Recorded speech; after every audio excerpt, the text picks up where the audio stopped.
दोस्तों, एक आईपीएस साहब दूध वाले का भेष बनाकर अपनी बाइक पर दूध का ड्रम लगाकर रास्ते पर चले जा रहे थे। जहां पर पुलिस की चेकिंग हो रही थी, वहां जाने के बाद एक दरोगा साहब उनको रोक लेते हैं और उन्हें धमकाते हुए कहने लगते हैं, रुको, तुम्हारी बाइक में बहुत सी कमियां हैं और तुम इस तरीके से गलत बाइक चला रहे थे, तो तुम्हारा चालान करना होगा। अगर तुम्हें चालान से बचना है, तो तुम्हें मुझे पैसे देने पड़ेंगे। उसके बाद जो आईपीएस साहब दूध वाले के भेष में थे, वह उनसे रिक्वेस्ट करने लगते हैं। कहते हैं, साहब, मैं बहुत गरीब आदमी हूं, रोज कमाता हूं, रोज खाता हूं, मेरे पास इतने पैसे नहीं हैं जो मैं आपको दे पाऊं। तब दरोगा साहब कहते हैं, चुपचाप इधर आ, वरना इसका अंजाम बहुत बुरा होगा, और उनकी बाइक की चाबी निकालकर जाने लगते हैं। तो दोस्तों, आईपीएस साहब वहां पर दूध वाले के भेष में क्यों पहुंचे थे और क्या हुआ था, उससे आगे की कहानी इस कहानी में पूरा जानेंगे। इसलिए वीडियो को अंत तक जरूर देखिएगा। और अगर अभी तक आपने हमारे चैनल को सब्सक्राइब नहीं किया है, तो प्लीज चैनल को सब्सक्राइब जरूर कर लें। तो दोस्तों, यह कहानी है उत्तर प्रदेश के रहने वाले सौरभ की। सौरभ, जो अपने माता पिता के साथ उत्तर प्रदेश के एक जिले में रहा करता था। वैसे तो वह काफी ज्यादा पढ़ा लिखा है, लेकिन अभी तक उसे कोई नौकरी नहीं मिली है। वह इधर उधर छोटा मोटा काम करता है और उसी से अपना और अपने मां बाप का पालन पोषण करता है। तभी एक दिन अचानक से उसकी मां की तबीयत खराब हो जाती है, जिसके बाद वह उसे लेकर डॉक्टर के पास जाता है। अब डॉक्टर के पास जैसे ही जाकर चेकअप कराता है, तो डॉक्टर साहब उसके लिए कुछ दवाइयां लिख देते हैं और कहते हैं, ये दवाइयां आपको लानी पड़ेंगी, क्योंकि आपकी मां की जो बीमारी है वह इन्हीं दवाइयों से ठीक हो पाएगी, और यह दवाइयां आपको दूसरे शहर में मिलेंगी। यानी कि जो दवाइयां डॉक्टर साहब ने लिखी थीं, वह उस शहर के अंदर नहीं मिलने वाली थीं जहां पर सौरभ रहा करता था। उसके बाद जो सौरभ होता है, वह अपनी बाइक को लेता है, अपना हेलमेट लगाता है और दूसरे शहर अपनी मां के लिए दवाइयां लेने चला जाता है। उसने डॉक्टर साहब से पूछा था, डॉक्टर साहब, कितने रुपए की दवाइयां आएंगी? तो डॉक्टर साहब ने बताया था कि लगभग 1000 रुपए की दवाइयां मिल जाएंगी और आप इन्हें यहां से ले जाओ। वहां मेडिकल स्टोर तक जाने के लिए उसे एक पुलिस चेक पोस्ट को पार करना होगा। अब जैसे ही वह पुलिस नाके के पास पहुंचता है, तो वहां जाने के बाद जहां पर दरोगा साहब थे, जो वाहनों की चेकिंग कर रहे थे, वह एकदम से सौरभ को रोक लेते हैं। सौरभ भी पुलिस वालों के सामने रुक जाता है और उनसे पूछता है, जी कहिए साहब, क्या परेशानी है? तो वह कहते हैं, तुम्हारी बाइक में दिक्कत है और तुम्हारा चालान होगा। तब सौरभ कहता है, बताइए साहब, मेरी गाड़ी में क्या दिक्कत है? क्योंकि सौरभ की बाइक के पूरे कागज सही थे और पेपर उसने मेंटेन करके रखे थे। साथ में उसने हेलमेट भी लगा रखा था। अब बाइक के सभी पेपर अपडेट होने के कारण उसको किसी भी प्रकार का कोई डर या भय नहीं लग रहा था। अब उसके बाद दरोगा उनसे कागज मांगने लगते हैं। तब सौरभ अपने गाड़ी के पूरे कागजात दिखा देता है। पोल्यूशन, आरसी, इंश्योरेंस, सब कुछ उसके पास था और अच्छी कंडीशन में बाइक भी थी। जब हेलमेट के लिए बोलते हैं, तो सौरभ ने हेलमेट भी दिखा दिया। तब दरोगा को कोई ऑप्शन दिखाई नहीं देता कि किस तरीके से मैं इससे पैसे ठूंठूं, क्योंकि वह दरोगा साहब सभी से पैसे ऐंठा करते थे और उसके बाद ही वाहनों को जाने दिया करते थे।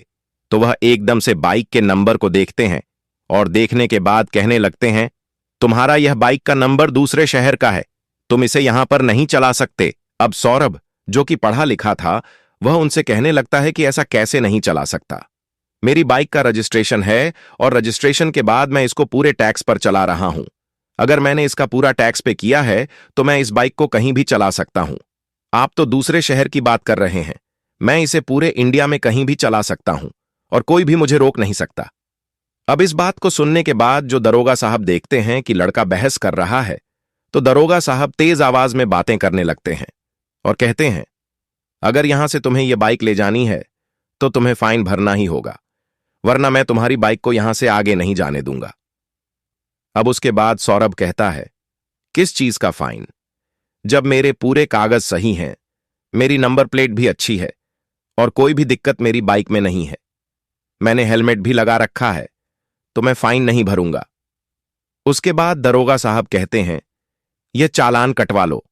अगर तुम्हें ऐसा ही निकलना है, तो 1,000 मुझे दे दो, उसके बाद मैं तुम्हें जाने दूंगा, वरना अपना चालान कटवा लो।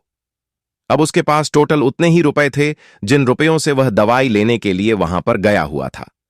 लेकिन अगर उन पैसों को वह उन्हें दे देगा तो उसकी मां की दवाई नहीं आ पाएगी।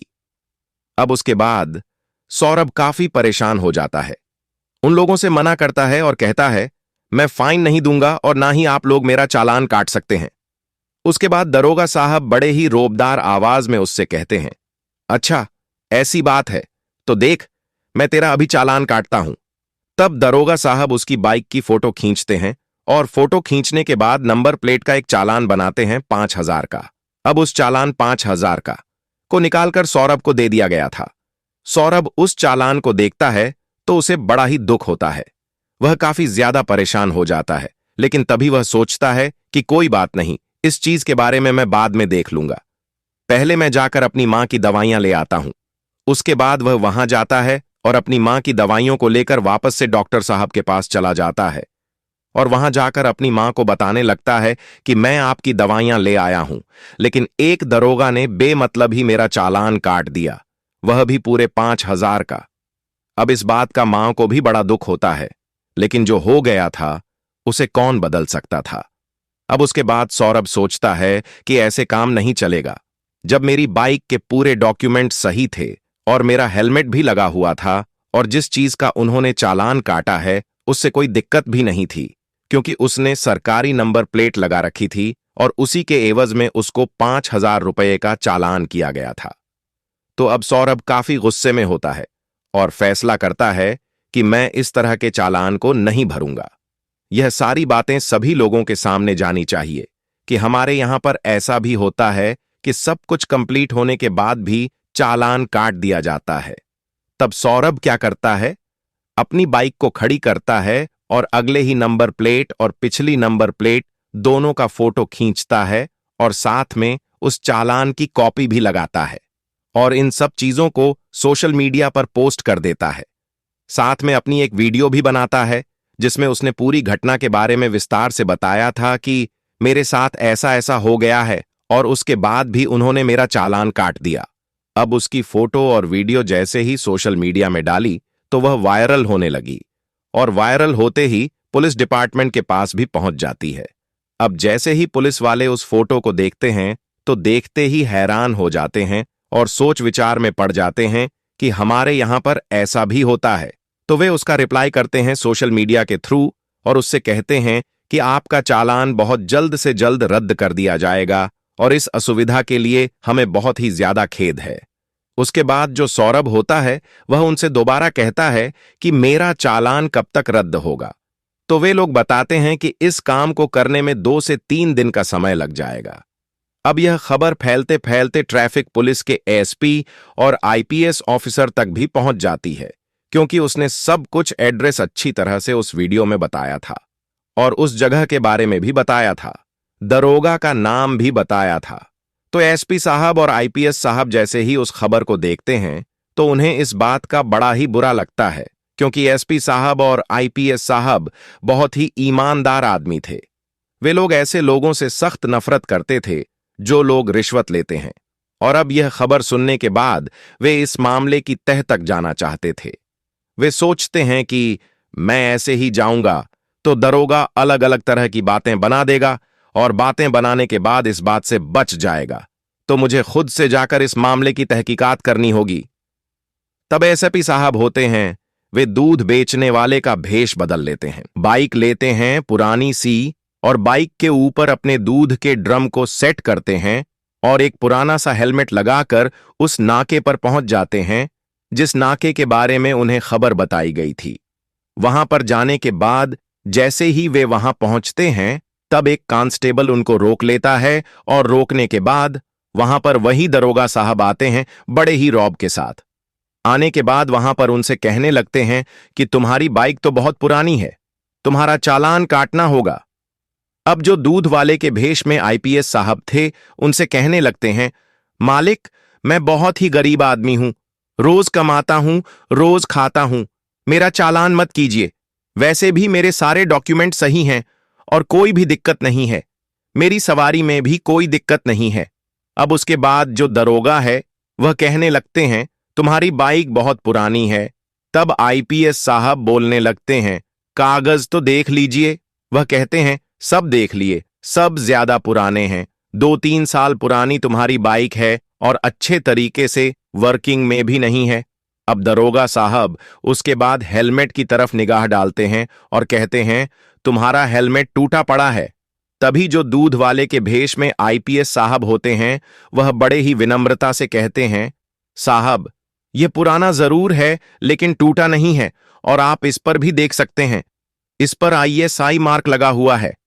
लेकिन तभी दरोगा उसकी चाबी को निकालते हुए वहां से जाने लगता है और कहता है कि यहां से निकलना है तो तुम्हें कुछ न कुछ तो पैसा देना पड़ेगा।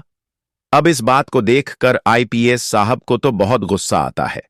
फिलहाल वह अपने आप को कंट्रोल करते हैं क्योंकि वह उसे रंगे हाथ पकड़ना चाहते थे ताकि उस पर अच्छे से कार्यवाही कर सकें।